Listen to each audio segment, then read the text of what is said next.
हाय लोगोफोर नोंथांमोनखौ गिबियावनो आंनि YouTube चेनेल सोरजिदा क्रिएटिभिटीआव बरायनानै लाग्रोनाय जालायबाय। दिनै आं मोनसे गोदान भिडिअ लानानै फैलायबाय। भिडिअआनो जाबाय आसाम डाइरेक्ट रिक्रुटमेन्ट एग्जामिनेशननि सोमोन्दै। बेयाव आं थाम्बनेइलाव होनानै दोनखादों ग्रेड 3 रिजाल्ट अक्ट' फोसावबाय होननानै आरो भाइभा आरो डकुमेन्ट्स भेरिफिकेशन माब्ला जागोन ग्रेड 4निया। गिबियावनो भिडिअखौ जागायनायनि सिगां दिनैनि रिजाल्टआव एबा ग्रेड 4नि रिजाल्टआव जाय बिथांमोनहा इन्टारभिउ होग्रा बिथांमोनहा एग्जामखौ क्लियार खालामनो हाबाय एबा क्वालिफाइड जानो हाबाय बिथांमोननि थाखाय आंनि गोसो गोरबोनिफ्राय कंग्रेचुलेसन बावहरग्रोनाय जाबाय आरो फैबाय थानाय जायनाखि भाइभा आरो डकुमेन्ट्स भेरिफिकेशननि थाखाय गिबियावनो बेस्ट अफ लाक जासिहरग्रोनाय थाबाय। दिनै दानिसो एसे बेलासियाव जोंनि आसामनि डक्टर हिमन्त बिश्व शर्मा बिथाङा ग्रेड 3नि रिजाल्टखौ माब्ला होनाय जागोन होननानै निस्सय सांबादिकफोरनि सोंनायाव एबा मिडियाफोरनि सोंनायाव बिथाङा बुंदों ग्रेड 3नि रिजाल्टखौ नभेम्बर मासाव होनाय जागोन फोसावनाय जागोन होननानै बिथाङा नभेम्बर मासखौनो थि खालामनानै होबाय। बेनि अनगायैबो दिनै रिजाल्ट मोननाय ग्रेड 4 आरो ग्रेड 4नि भाइभा एबा डकुमेन्ट्स भेरिफिकेशनखौबो बिथाङा डिसेम्बर मासाव खालामगोन एबा डिसेम्बर मासावनो भाइभाखौबो खालामनाय जागोन एबा डकुमेन्ट्स भेरिफिकेशनखौबो डिसेम्बरावसो खालामनाय जागोन होननानै बिथाङा फोसावनानै होबाय। बेनि अनगायैबो आरो मोनसे मोजां बाथ्राखौ बिथाङा बुंनानै होखाबावदों जे भाइभा एबा दिनै रिजाल्ट मोननाय ग्रेड 4नि जायनाखि भाइभा एबा मौखिक एबा सोंनाय फिननाय बियो खालि 5 नाम्बारनि थाखायल' लाखिनानै दोननाय जादों एबा 5 नाम्बारनि थाखायल' भाइभा एबा डकुमेन्ट्स भेरिफिकेशन जागोन होननानै बिथाङा बुंनाय जादों। जोङो बारा सिन्था खालामनांगौ गैया। जाय बिथांमोनहा दिनैहाय रिजाल्टखौ क्लियार खालामनो हाबाय एबा क्वालिफाइड जानो हाबाय बिथांमोनहा 99%आ हयथ' जाखाबाय होननानै जोङो हमनानै लानो हायो। आरो बेयाव बिथाङा बुंदों माने मोनसे पस्टनि थाखाय 1:2 होननाय जादों। थारमाने मोनसे पस्टनि थाखाय 2 केन्डिडेटखौ भाइभानि थाखाय आरो डकुमेन्ट्स भेरिफिकेशननि थाखाय लेंहरगोन होननानै बिथाङा गासिबो बाथ्राखौनो मिडियाफोरनि गेजेराव डिटेल्सै फोसावनानै होबाय। जों भिडिअखौ नायोब्ला रोखा जागोन। बेनि सिगां जोङो मोनसे बाथ्राखौ सावरायग्रोनि माने दिनैनि रिजाल्ट मोननाय जायनाखि ग्रेड 4नि रिजाल्ट बे रिजाल्टनि सायाव गोबां हयथ' जोंनि ससियेल मिडियाफ्राव ओंखारलायनाय जादों जे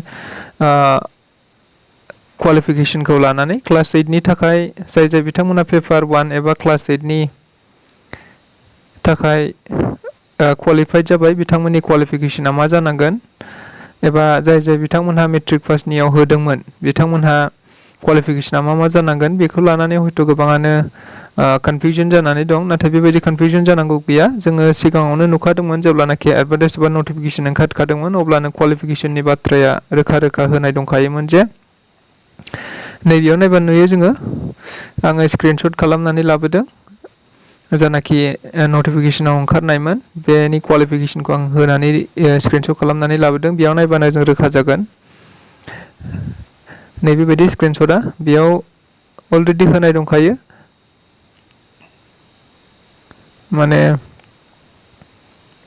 qualification educational qualification and vacancy four class 4 पस्टनि थाखाय मिनिमाम क्वालिफिकेशन आरो नैबाव होखादों मेक्सिमाम क्वालिफिकेशन। जों नायबा नुनो मोनो रिड आप टू क्लास 8 सिम फरायनायफोरनि थाखाय भेकेन्सिया नैबेमोन 9000मोन ओमफ्राय बिनि क्वालिफिकेशना मोननैनिबो थाखाय बियो HSLC एबा क्लास 10 फरायनायफोरनि थाखाय आरो क्लास 8 फरायनायफोरनि थाखाय मोननैनिबो क्वालिफिकेशना मेक्सिमाम क्वालिफिकेशना मा जानांगोन HSLC माने क्लास 12 पास जानाय जानांगोन होननानै बुंदों एबा मेक्सिमाम क्लास 8निबाबो जोङो मेक्सिमाम क्लास 12 पास जानाय जानांगोन। नाथायबा ग्रेजुवेट जानायफोरा नैबे ग्रेड 4खौ हयथ' मोननाय नङा एबा ग्रेड 4नि पस्टखौ जाय बिथां ग्रेजुवेटफोरा हयथ' एप्लाइ खालामदोंमोनब्लाबो एबा क्वालिफाइ जादोंब्लाबो निस्सय बिसोरो डकुमेन्ट्स भेरिफिकेशनाव गाहैगोन होननानै जोङो हमनानै लानो हायो। मानोना बेयाव रिड आप टू क्लास 12 सिमल' होननानै बुंखादों थोंजों। बेयाव क्लास 8 फरायनाय आरो क्लास 10 फरायनाय मोननैबो पस्टनि थाखाय